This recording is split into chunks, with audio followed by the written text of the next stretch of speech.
He's still muted. Good morning, Mr. Dom. What's up, buddy? How you doing? Good. Just wanted to get things rolling for you guys. How was your weekend? Oh, it was good, man. How was yours? It was good. I don't know. I'm like rolling at a 4 to 6 most days right now. So it's Oh, dang. yeah, it's just Uh-oh. busy. So but yeah, I think it'll be always a good discussion point at some point. But I'm gonna punt it over to you, and I'll let you get your Celsius and get things rolling. But I'm gonna have to jump. Hit me up. Call me. All Call right, me man. later. Love Let's you. chat. Bye. See you, buddy. Bye. Thank you. Good morning, everybody. How's it going? Yeah. I don't know what happened. I gotta check my time, but somehow, some way, I was late. I was just driving in and so I texted the guys to see who can open the show for me, and Ryan said he got a spare minute. As you can see, he was all in his polo, so he's probably off to a meeting. But good morning, Bukes. How are you doing? What's up, buddy? Abram, how's it going? Good morning. Good morning. Ron, good morning, sir. Of course, we have David. Good morning. And I saw Brofit earlier. I'm not seeing him in the StreamYard chat, but he was on Twitch. So good morning, Brofit. What's up, guys? How was everyone's weekend? What did you get after? What did you get up to? I'll tell you about my weekend while you all type long messages about how your weekend was. My weekend was good. It was homecoming weekend, so my daughter Bailey was just super amped up, excited for the game. She's a varsity cheerleader, so she got to be on I guess they're on like these they make these little boxes for them. They're pretty cool. They like collapse down and like it just chills in our garage, and she got to put all of like her little baby pictures and family pictures on it. So it was a fun thing. Had fireworks. The game was like a complete slaughter. Like the first quarter, the other team was up like 28-3 or something like that. Then our team came back with a couple of touchdowns, and they made it close for a second. And it was like, I don't know, 30-25. And then the other team just blew all the way up to like over 50. It's just, but we had fun. The weather was good. Um, Bentley was good. Like we were all there. Brooklyn was good. She had a friend she hung out with, so that's awesome. Lots of girl talk. Who else feels that way? Fishing, and more fishing. Okay, all right. Where was fishing for you? Where do you get your fishing on? My the guy I share an office with, he's a big fisherman. He absolutely loves it. If you engage him and talk about fishing, it's like he just lights up, like, and he just goes and goes and goes. The amount of conversations I've had with him and overheard, more importantly, about fishing, it's just hours and hours and hours. Helping a woman pack for a trip to the shoot. Yeah, very true. Sometimes I feel like joking but not joking, like we have to have a whole extra suitcase just for shoes. Like for sure when we went to Hawaii, it was like between the water shoes and the going out shoes and the sandals and the hiking shoes, like, yeah, it's a lot. Heyo, What's Dom. up, buddy? What's up, buddy? Speaking about a guy who knows a lot about girl talk, how you doing? Good. Continue. What are we Good. doing? Packing? Talking about unpacking? Are we unpacking now? David was telling me about his weekend. I guess he was helping someone pack for a trip, uh, who's a female, and so there's a lot of talk about shoes. But yeah, how was your weekend, dude? Weekend was good. Started soccer, adult league soccer. Okay, nice. Our team was a well-oiled machine. Good. We had That's awesome. You guys practice a lot? Like, do you guys no, have practices? it's just games. Okay. And 45-minute groin stretch beforehand at home. I scored 3 goals. Dang, dude. All right. This is That's like awesome. I think I'm beating the amount of goals that I've scored as a child. That's good. Um, Good stuff. Saturday was 2 soccer games for my 2 daughters, which was a hustle. Saturday evening, I had an art walk booth here in Longmont. Oh yeah, how'd that go? It went really well. Did Is some that your live painting live? Yeah, live painting. It's relaxing working in public. Um, Okay. I thought it would be really, like, nerve-wracking to just have people watch, but, um, for some reason, I work a lot faster and a lot more efficiently when the pressure's on instead of me sitting in my studio surrounded by distractions. Okay. Yeah, Um, that's interesting. So you got like get yourself into a zone and a flow, like even though there's people all around you, and you're like, I got to do something. I can't just be sitting here staring at the canvas. yeah. Well, like I prepped it beforehand, but I would say the thing that kind of pushes me is like there. I'm not. uh, How do I say this? It forces me to make decisions faster instead of just sitting there staring.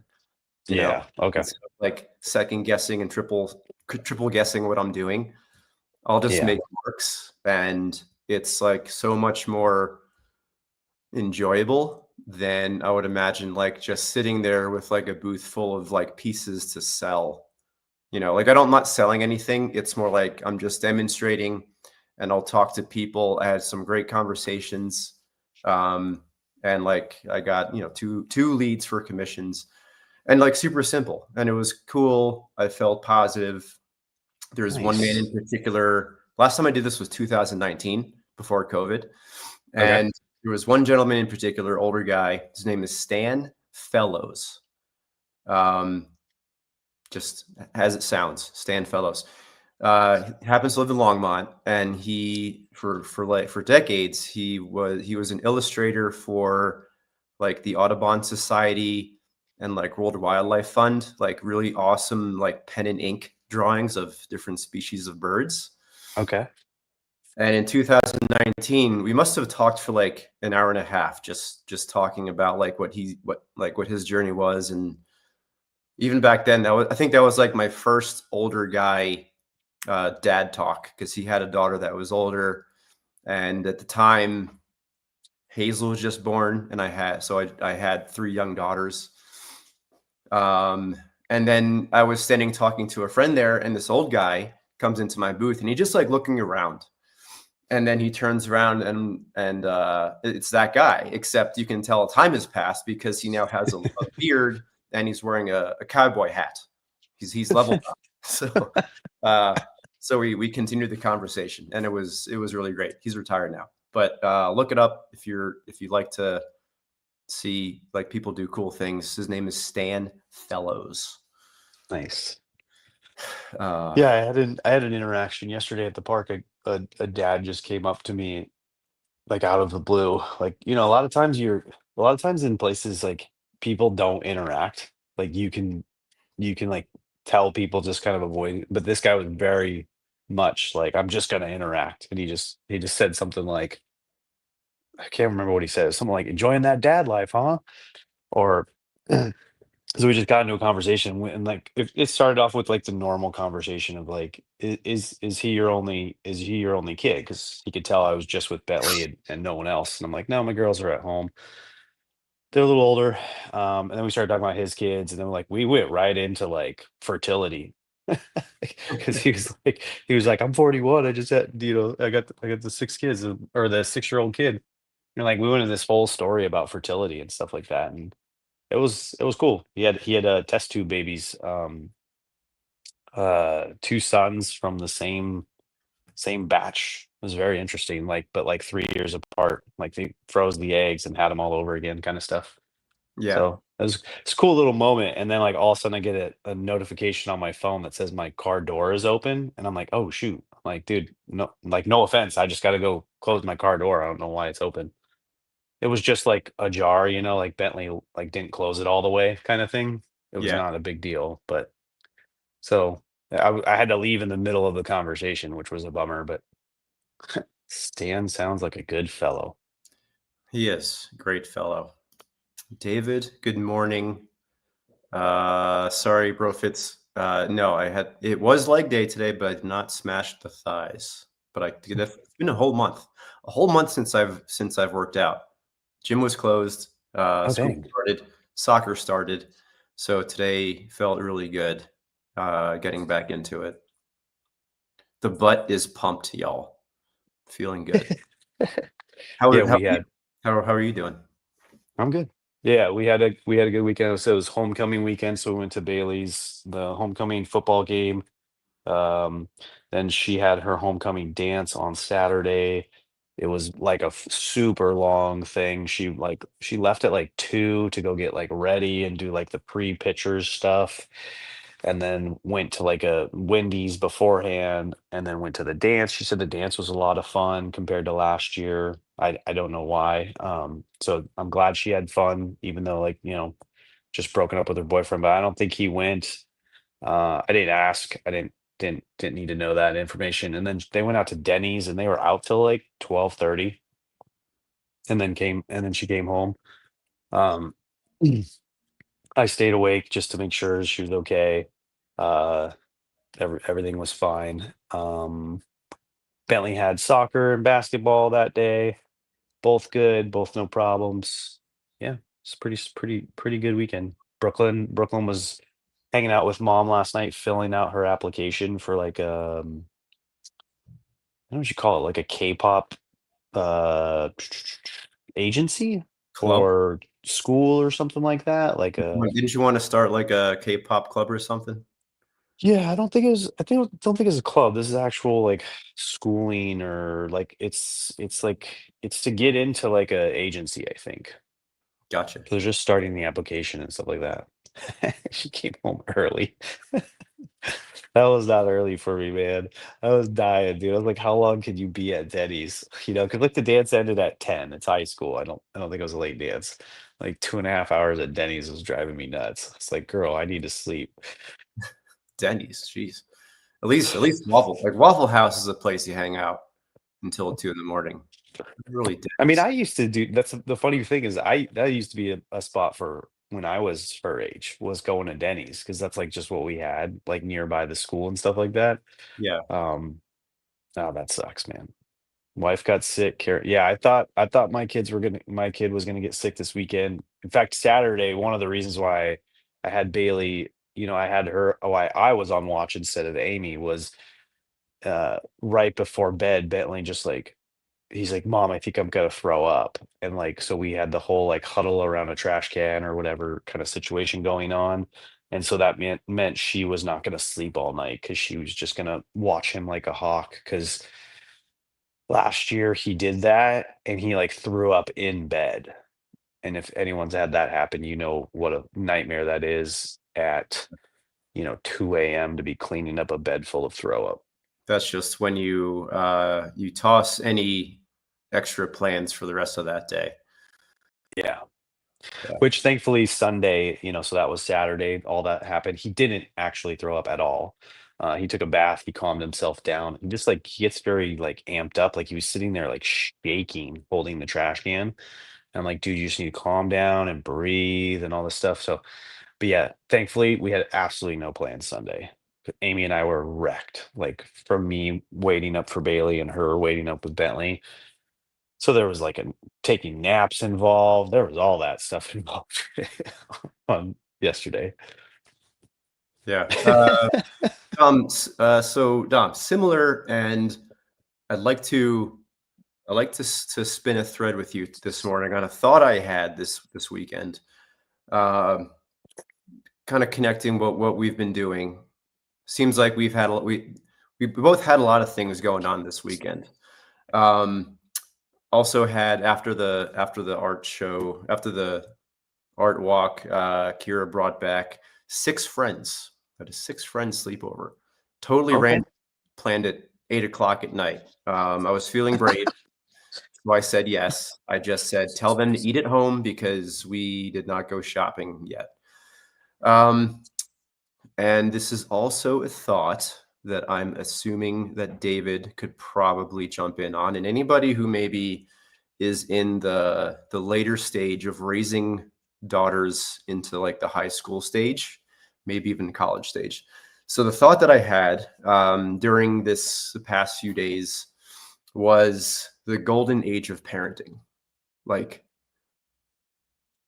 the part where, and I've not hit this yet, and I'm probably not going to hit it for a while, but the time when you hit where it's like, oh, things have changed, it's kind of calmed down, and all the girls are on their own. We are very much in the still fun stage. Girls do the things with friends. Friends are in and out. And it kind of started, Kira at the art walk, she's now in the stage where she roams the street with her gang, her gaggle of girlfriends, girlies on the go, right? And it was great. It's like, they would like run, I would see them run by, they would like smash in with like another group of similar aged friends and then split. They would like run through my tent, which was fun. I enjoyed that. My little girl, my 6-year-old is like, still with us. Junie's now playing soccer. It's like, we're busy. I didn't lay down flat until like 3 in the afternoon yesterday.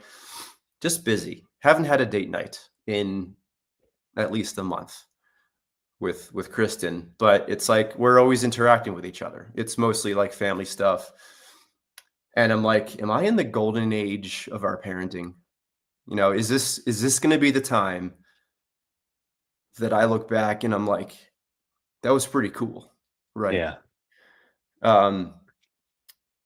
For my dad, it was like the sports.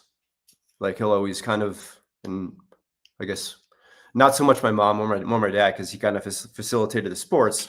But for him, it was like he would always reminisce on like us playing baseball and soccer and all that stuff. So I'm like, I'm wondering if I'm in the stage where, 10 years from now, I was like, that was a pretty cool time when we were tired, but it was full. So, John, you know where I'm getting at here? Yeah. I mean, I think so. I think you're in, I don't know. I don't know. Golden. I know a lot of it's a golden age, just in general, like of parenting. But yes, I would say you're in it right now. Um, yeah, you got like I feel the same way. Like I feel I'm in it right now with Bentley. Like I'm like the girls are getting more independent. And I feel like because we had them spaced out, like we've had those moments where it's like we were hardcore parenting one kid because they needed the most while the other one was getting a little bit more independent. But yeah, at this moment right now, with the 3 kids and like the way that we're living our life and everything that we have going on, yeah, I think so. It was brought up by, I even got a little bit choked up there for a second. It was brought on Saturday night. I stayed up just to kind of manage the girl gang that was here, just making sure that they weren't like wrecking shit, which they did anyway. But because they're all volleyball girls, so like the basement was just like boom, boom, boom, boom, boom, boom, picture frame crash, like that. I was watching the show on college. It was like very much American Pie. It was actually pretty good. I think it was on Amazon. I don't remember what it was, but it started off with like the college drop off, where like the parents drop the kid off and the kid was like, okay, I'm done. Goodbye, parents. And the parents are like, they're like holding on to that moment, stretching out that goodbye. And I was reflecting on like my college drop off where my mom dropped me off at college, unpacked everything into my dorm room. Then I had to immediately go to a soccer meeting because I was starting playing soccer with the school team. And it was a very unmomentous drop off because it was just rushed. Like there was no goodbye. It was like dorm unpack, drop me off at the dining hall, and it was like, okay, bye, mom. And like she was still in the car. And as I was thinking of it, I was like, that was probably a really shitty drop off for mom because it was literally like the last time that I'll be living at home and it's just like a regular drop off at a friend's house, Yeah. you know. And then I got to thinking about like what that drive home might have been like for her. Whereas like I just said bye to my oldest son, you know, and I'm not going to see him for a few months now. So like I Or was she just, could have been like, finally, now I can focus on these other two. or it could have been that. I don't know. One down, honey. One down. Two to go. Kind of empty nest. But I mean, knowing my mom, I'm sure like it was kind of emotional. And imagining that from a parent perspective now, it's like that first drive home where it's like you don't have your kid, Yeah. you know. Yep. So that's where that time came from. It's like the moment you realize that you've passed that child raising stage. And I don't really have a final thought on it. That's just where I'm at. So a little bit of gratitude. David, stuff. we'll don't worry, we'll talk about the reading at about 28 minutes. We'll definitely save 2 minutes for the reading. Did you read I read. last night? I haven't read since Friday. So I got home, I immediately browsed it. I did make a note from last year, just a summarization of the French poetry connection. Teach to their interests, not the text. So more of a teacher angle. And the gist of it is when you're trying to teach kids something, whether it's art or English or history or whatever, and they find their own thread of interest, you know, Yeah. like when a kid starts going off script, how do we encourage that instead of keeping them on the guardrail of what you're trying to teach? Because, well, I mean, the ultimate goal is to start them off, you plant the seeds in their head, and ideally, as a teacher or a parent, you make yourself obsolete. Mm-hmm. Like the best teachers are the ones that grow out of date. They're not needed anymore, right? Yeah. And I have a student in particular in my class, 8th grader. She's always been a student that it's like I would present the next project, and like I'll usually have like a project presentation day, and I'll present it. And by the time I finish my introduction and directions and objectives, she's like, "Here it is, I'm done." Like in 5 minutes. And I'm like, hold your horses. We got a few days here. Okay. This should take at least 3 classes to do. But so this year I had a very pointed discussion with her where I was like, listen, I know you're creative, but I'm going to push you this year to spend time and not come to me every time you think you're done. I want you to ask yourself questions.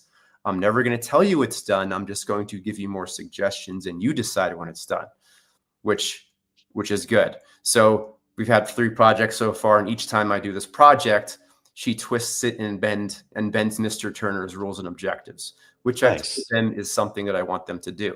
It's like, I want to see where you think you can bend what I tell you to do. And she's so today is all about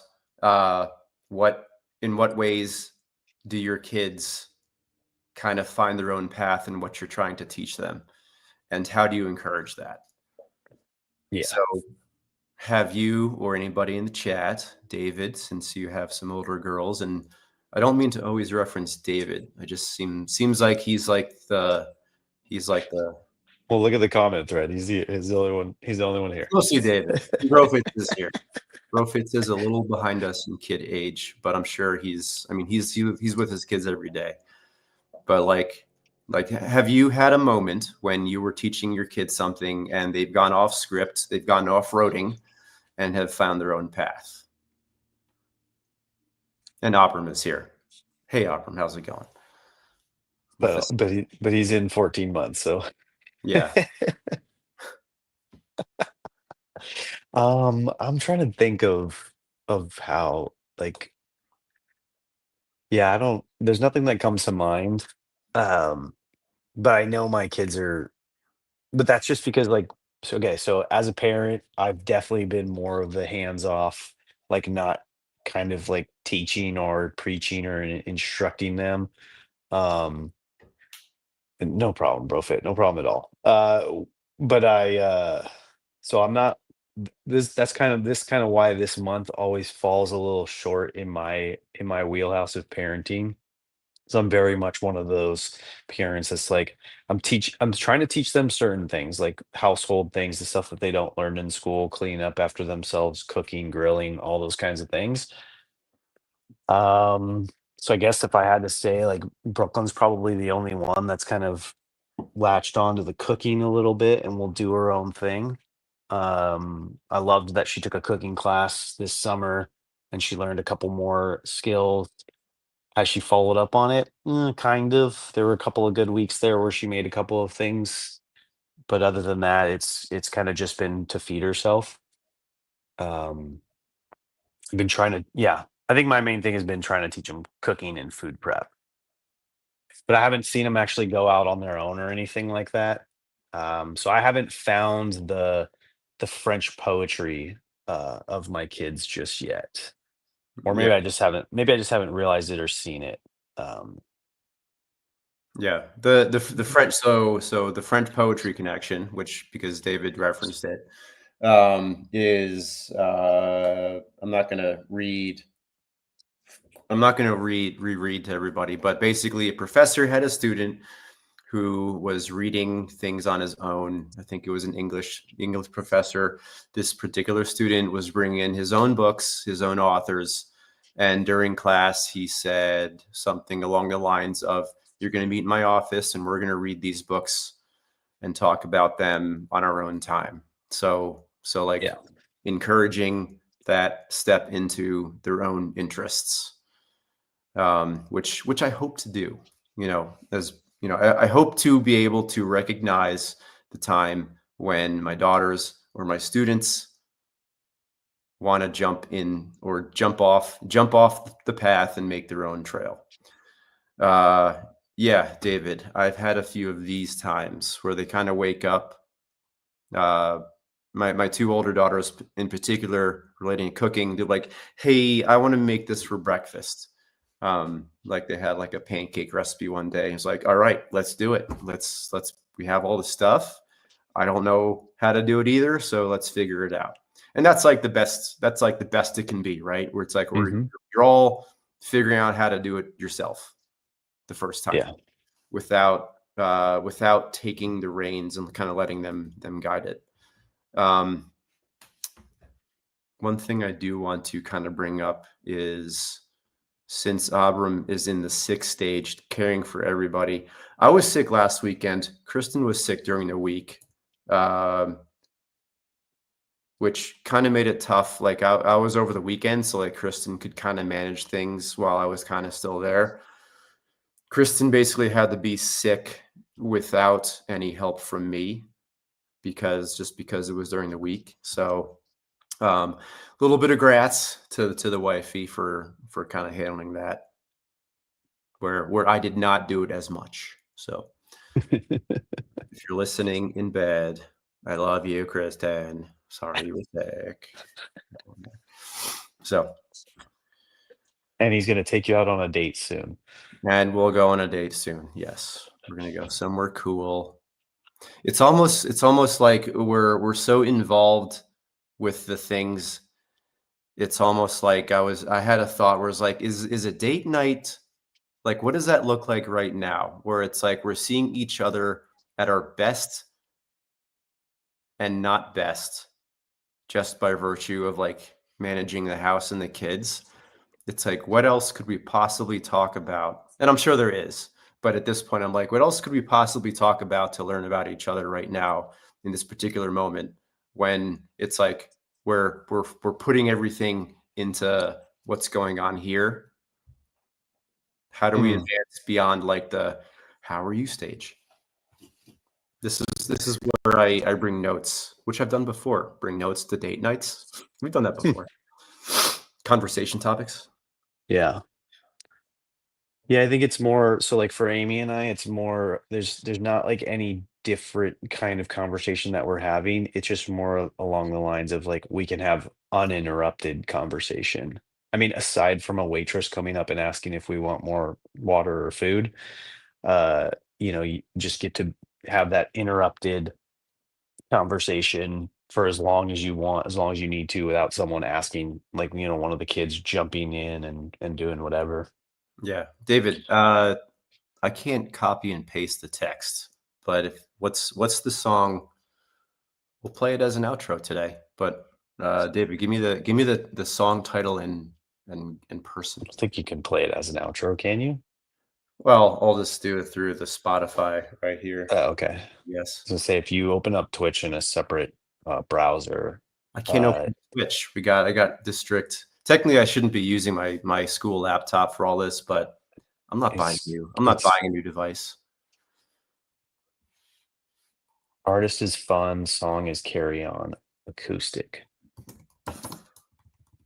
Never heard of an artist named Fun. Carry on, fun. Well, this will be our little morning with David. David, I'm gonna play this. Hopefully, it doesn't sound like crap. Dom, any last thoughts? No. Thank you, everybody. See you tomorrow. Can we hear that? Is that Yep. is that hearable? Here we go. This is so peaceful. What a peaceful outro here. Well, folks, that's our time. Thank you for joining us on Monday. I hope you go into Monday with all the intention and love. Spread it around. Hug the people that you love. Touch bodies and squeeze. When you hold hands, make sure you interlock fingers. I never said we are. And microwave that meal just an extra 30 seconds. Make sure it's hot. All right. If you're lost and alone, carry on. May your path be the sound of your feet upon the ground. Carry on.